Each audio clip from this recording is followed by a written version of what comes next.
నమస్తే, welcome to Lion News. Jaganmohan Reddy అక్రమాస్తుల కేసులో ఆయన బెయిల్ను రద్దు చేయాలి, అలాగే ఆయన కేసును వేరే రాష్ట్రానికి బదిలీ చేయాలి అని చెప్పి కూడా ఇప్పుడే రఘురామకృష్ణంరాజు పిటిషన్ వేసిన విషయం మనందరికీ తెలిసిందే. అయితే దీనిపైన విచారణ జరుగుతూ ఉంది. ఇక తాజాగా దీనిపై సుప్రీంకోర్టు ఒక తీర్పునైతే వెలువరించింది. ఇక కేసును బదిలీ చేసే అవకాశం లేదని, కాకపోతే రోజువారీ విచారణ మాత్రం జరుపుతాము అంటూ కోర్టు తీర్పిచ్చిన నేపథ్యంలో ఇదిలా ఉంటే మరోపక్క లోకేష్ గారు సాక్షిపై పరువు నష్టం దావా కేసులో ఈరోజు కోర్టుకు హాజరవ్వడం జరిగింది. అది ఆయన సొంత ఖర్చులతో కోర్టుకు హాజరయ్యాను అని చెప్పారు. అంటే ఇక్కడ జగన్మోహన్ రెడ్డి కేసు దాదాపు 12 సంవత్సరాల నుంచి నడుస్తున్నా కూడా ఇప్పటికీ ఆయన కోర్టుకు హాజరవ్వని పరిస్థితి. అంటే ఇద్దరి నేతల మధ్య ఎంత తేడా, కోర్టులు అంటే ఎందుకు జగన్మోహన్ రెడ్డికి ఇంత లెక్కలేనితనం, దీన్ని ఎలా చూడొచ్చు, ఇలాంటి విషయాలు తెలుసుకుందాం. మనతో పాటు ఉన్నారు సీనియర్ పొలిటికల్ అనలిస్ట్ అడసమల్లి శ్రీనివాస్ గారు.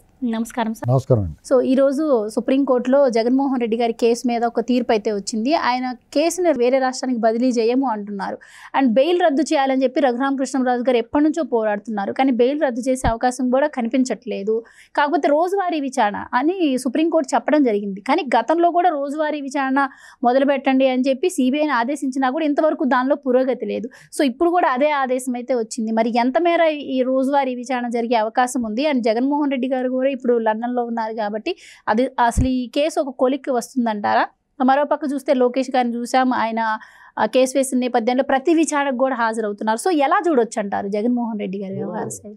జగన్మోహన్ రెడ్డి హాజరవ్వట్లేదు, లోకేష్ గారు హాజరవుతున్నాడు అనే దానికి ఒక్క లైన్లో చెప్పాలి అంటే ఏంటంటే, జగన్మోహన్ రెడ్డి బందిపోటు దొంగ, లోకేష్ ద్వారా, అంతే సింపుల్. ఒక్క లైన్లో చెప్పాలంటే, ఎందుకంటే బాధ్యత, చట్టాల పట్ల గౌరవం, న్యాయస్థానాల పట్ల గౌరవం ఉండవాళ్ళు, మర్యాద, ఆ వాయిదాలకు వెళ్ళాలి. నువ్వు ఒక పరువు నష్టం కేసు వేసావు, నువ్వు కేసు పెట్టినప్పుడు నువ్వు హాజరవ్వకపోతే ఏ రకమైన సందేశం వెళ్తుంది? బాధ్యతగా. అదే జగన్మోహన్ రెడ్డి కోడికత్తి కేసు ఉంది, సాక్షి. ఇప్పుడు అతని కేసులో దోషిగా నిలబడాల్సి వచ్చిన చోట విచారణ కంటే ఇప్పుడు ఆలోచించవచ్చు. అతని కేసులో సాక్షిగా కూడా వెళ్ళలేదు. అతను ఏంటో బలుపు అనేటువంటి న్యాయస్థానాలు కూడా అడగట్లేదు. ఇంతరా ఆయన రా ముందు అని చెప్పి అనాలి కదా, నన్ను వదిలేస్తారు అలాగా. ఇక్కడ రఘురామకృష్ణరాజు గారు బెయిల్ రద్దు పిటిషన్ వేసాడు. అసలు న్యాయస్థానాలు ఏం చెప్పినాయి సుప్రీంకోర్టులో గతంలో న్యాయమూర్తులు? ఇలాంటి ఆర్థిక నేరాలు చేసిన వాళ్ళు, ఆర్థిక నేరాలకు సంబంధించి ఆర్థిక నేరస్తులు ఉగ్రవాదుల కంటే ప్రమాదం అని చెప్పారు. సంవత్సరం లోపల ఈ ప్రజాప్రతినిధుల కేసులు, ఈ నేరాలన్నీ సంవత్సరం లోపల విచారణ చేసి ముగించాలని చెప్పారు. అలా చెప్పిన 4 ఏళ్ళు అయింది. అందుకు నేనేమంటానంటే, న్యాయమూర్తులకు వినమ్రంగా చేతులు జోడించి, మీరు వ్యాఖ్యలు కాదండి తీర్పులు ఇవ్వండి బాబు అని చెప్పి దాన్ని పెడుతున్నాం. వ్యాఖ్యలు చేస్తున్నారు బాబు న్యాయమూర్తులు. ఈ చట్టం, ఈ రకరకాల న్యాయవాదులు రకరకాలుగా లింకులు పెడతారు.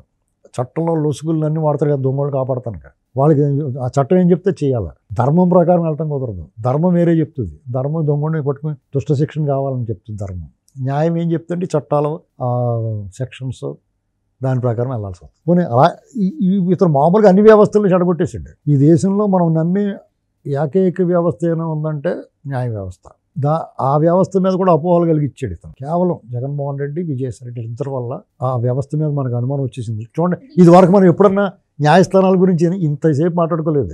లేదు. గతంలో వైసీపీ ఏం ప్రచారం చేసేదంటే చంద్రబాబు నాయుడు వ్యవస్థలను మేనేజ్ చేస్తారు అని చెప్పి ప్రచారం చేసేది. సో ఇక్కడ ఎలా చూడవచ్చు? మరి ఎవరు మీరు అసలు వాళ్ళ మోడస్ ఆపరండి మీకు తెలియట్లేదు. వాళ్ళు ఏం చేస్తారో అది ఎదటోళ్ళు చేస్తారని చెప్తారు. వాళ్ళ బాబాని ముక్కలుగా నరికేసి ఎదరమతో వేస్తారా, చంద్రబాబు గారు చేశారని చెప్పారు కదా. ఇన్సైడ్ ట్రేడింగ్ వాళ్ళు చేస్తారు. వైజాగ్ రాజధాని అని చెప్పేసి ముందు అదేమో చంద్రబాబు గారు చేశారని చెప్తారు. అడ్డగోలు దోపిడీ చేస్తారు. వీళ్ళు తెలుగుదేశం వాళ్ళు చేశారని చెప్తారు. వాళ్ళు అన్ని వ్యవస్థలు వాళ్ళు మేనేజ్ చేస్తారు. అసలు వాళ్ళ నాన్న 2004లో వాళ్ళ నాన్న వేసిన విత్తనాలు ఇవన్నీ ఆ మొక్కలు పెరిగిపోయి ఎక్కడికెక్కడ జీబురుగా పెరిగిపోయి ఉన్నాయి, ఇంగ్లీష్ తుమ్మల్లాగానే. ఎక్కడికైనా వెళ్ళండి వాళ్ళ విత్తనాలే ఉంటాయి. మీకు అందుకని వాళ్ళకి పనిచేస్తారు. వాళ్ళు విశ్వాసంగా పనిచేస్తారు. లేకపోతే మేము కాదు, మా ముందు కాదని మేము తప్పుకుంటాం అంటారు. అలాగే తప్పుకోవాలి అన్న చోట కూడా తప్పుకోకుండా వాళ్ళు పనిచేస్తూ ఉంటారు. ఎవడు ఏం మాట్లాడుతూ ఉండదు. ఇక్కడ మన దేశంలో న్యాయ వ్యవస్థ సక్రమంగా పనిచేయకపోతే కొలాప్స్ అయిపోయినట్టే. ఇంకా ఎక్కడో చోట ఆ మినుకుమంటే ఆశ ఎందుకుంటుందంటే, అందరూ అలా లేరు కాబట్టి కొంచెం మినుకుమంటే ఆశ ఉంది. అంటే దీంట్లో సిబిఐ అస్తిత్వం మీద కూడా కొన్ని అనుమానాలు వచ్చే విధంగా మన రఘురామకృష్ణరాజు గారి తరపు న్యాయవాది అనడం. ఇప్పుడు సిబిఐ, ఈడీలు ఉన్నాయి కదా, న్యాయస్థానాలు కూడా ఏమీ చేయలేని పరిస్థితి ఉంటుంది. న్యాయమూర్తులు అటు ఇటు ఆర్గ్యుమెంట్ విని ఎవరి వాదన బలంగా ఉంటే వాళ్ళకి తీర్పిస్తారు, అంతే. ఇక్కడ సిబిఐ వాళ్ళు కూడా ఇవ్వండి పర్లేదు, అతనికి బెయిల్ లేకపోతే అతను ఊరు వెళ్ళిపోతానంటే ఇవ్వండి అని వాళ్ళు అడ్డుకోకపోతే శుభ్రంగా మింగేసి తినేసి మెక్కేసి వీళ్ళ దగ్గర చాలా దారుణం అండి. ఎంత దారుణం అంటే అతని బెయిల్ ఎలాగొచ్చింది, అనేక కండిషన్లు పెట్టి ఇచ్చారు బెయిల్, అవన్నీ ఉల్లంఘించాడు, అతను వైలేట్ చేసాడు, అనేక కారణాలతో అతన్ని తప్పించేయచ్చు, బెయిల్ రద్దు చేసేయచ్చు. ఆ బెయిల్ రద్దు మాట దేవుడు కనీసం విచారణ కూడా హాజరవ్వట్లేదు. అతను ముఖ్యమంత్రిగా ఉన్నాను, నేను గుడ్గుర్రం పళ్ళుతో ఉంటున్నాను, నేను రానంటే సరే అన్నారు. ఏంటండి ఇప్పుడు లోకేష్ గారు మంత్రిగా ఉండి వెళ్తలేదా, సొంత ఖర్చులు ఎట్టుకుని వెళ్తున్నాడు. ఇప్పుడు ముఖ్యమంత్రి అయిపోయిన తర్వాత 6 నెలలు వెళ్ళాడా, తన పాస్పోర్ట్ తెచ్చుకోవడానికి కూడా వెళ్ళమంటే వెళ్ళలేదు. ఓ కోర్టులో టపాల మంది తీర్పిచ్చి అతను మనడు ఇంకో కోర్టులో వేసేస్తారు, వాళ్ళు ఎండ తెచ్చేసుకుంటారు. వాళ్ళ తరపున లీగల్, ఇప్పుడు నా లీగల్లో చాలా గట్టిగా ఉందా అంటే వాళ్ళు దద్దమ్మలాటోళ్ళు ఉన్నారు, వాళ్ళు అయిపోయినాయి చాలా మంది, వాళ్ళే హీరోలు అయిపోయారు. చంద్రబాబు గారికి 53 రోజులు బెయిల్ రాకుండా చూసారు వాళ్ళు. అంటే దీని వెనకాల కనిపించిన శక్తి పనిచేస్తూ ఉంటుంది. అది సార్ మరి సిబిఐ స్పీడ్ పెంచుక మరి ఎవరైనా పిటిషన్లు వేస్తే ఈ కేసు మీద వాళ్ళ పిటిషన్లు కూడా ఇట్లా నిరుత్సాహానికి గురయ్యే విధంగా ఉంటే అసలు ఈ కేసులో మూవ్మెంట్ వచ్చేది ఎప్పుడు? మూవ్మెంట్ వస్తుంది. ఎందుకంటే రఘురామకృష్ణరాజు గారు పట్టు వదలని విక్రమార్కుడు ఆయన. విక్రమార్క మహారాజు నుండి కూడా పూర్వం మన కథల్లో చరిత్రలు చదువుకుంటాం కదా, అలాగైనా వీళ్ళు అంచు చూసేదాకా వదలడు, వెంటాడుతూ ఉంటాడు, వేటాడుతాడు. ప్రతీకారం పలు రకాలు అంటారు, పోరాటం పలు విధాలు ఉంటుంది. అందులో రఘురామకృష్ణరాజు గారు అందివేశం చెయ్య, ఇతను వదిలిపెట్టడు, నిన్ను నీడను నేను వెంటపడుతున్నాడు. ఇప్పుడు సాధారణంగా ఏం చేస్తారు, ఒక విజయం లభించిన తర్వాత, ఒక స్థానం చిక్కిన తర్వాత సావనైనా వదిలేస్తారు కొంతమంది. ఈయన అసలు వదలడు, ఎందుకంటే ఆయన్ని ఆ విధంగా ఇబ్బంది పెట్టాడు జగన్మోహన్ రెడ్డి. తీసుకెళ్ళి కొట్టి చంపేస్తామని చూసిండే, ఇతను కొట్టేస్తుంటే చూడటానికి అతనే వచ్చి కొట్టేద్దామని చూసిండే. ఇక్కడ రఘురామకృష్ణరాజు గారు ఈ కేసు విషయంలో ఒకవేళ అతనికి ఏ వెసులుబాటు రాకుండా తగులుకుంటాడు. ఇంకా ఖచ్చితంగా రమ్మని చెప్పారు కదా, విచారణ రోజువారీ విచారణ జరగాలని చెప్పారా. ఇంకా అక్కడే కూర్చుని 7 శనగలు అయితే తింటా, మళ్ళీ వాయిదా పిలిచిదాకా కూర్చోవాలి. అక్కడ కోర్టుల దగ్గర వేరుశనగపప్పు అది తింటారు కూర్చుని కాలక్షేపాన్ని, పిలిచిదాకా టైం ఉంటుంది కదా. ఇప్పుడు ఏ కోర్టు దగ్గర వెళ్ళండి, ఏరుశనగలు ఏముందో ఉంటారు అక్కడ, వాళ్ళు పిలిచిదాకా వెయిట్ చేస్తూ ఉంటారు కదా. మరి ఏ ఊసిపాకి ఏరుశనగలు తింటారు కూర్చుంటారు. ఏంటండి ఖచ్చితంగా ఆ రోజు వస్తుంది జగన్మోహన్ రెడ్డికి. కోర్టుల దగ్గర పడిగాపులుగా అంటే ఇంకా 5-6 కేసులు వచ్చేస్తాయి కదా. ఇప్పుడు అవన్నిటికి హాజరు అవ్వాలంటే ఇంటికి వెళ్ళకుండా ఇక్కడే ఉండండి, చిన్న గుడారం వేసుకుని అక్కడే ఉండాలి. అతను అది కారు వేరు ఒకటి పెట్టేసుకుని వాళ్ళు ఎప్పుడు పిలుస్తారా బాబు అని చెప్పేసి కూర్చోవాలి.